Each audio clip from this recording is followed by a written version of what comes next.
Hey everyone, welcome back to the channel. If you are using an Instagram business account and want to switch to a creator account, you are in the right place. This is the updated method for 2025 and yes, it works.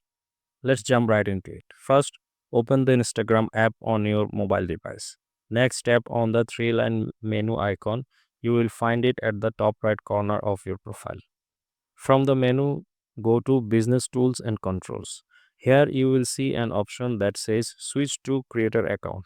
Tap on it. A confirmation pop-up will appear. Just tap Switch to Creator Account again to confirm. And that's it. Once done, your business feature will be gone and your profile will now be set to a creator account.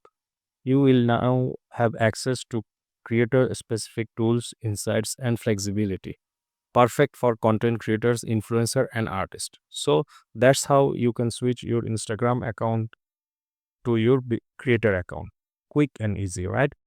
If this video helped you out, don't forget to like and subscribe and share it with others who might need it.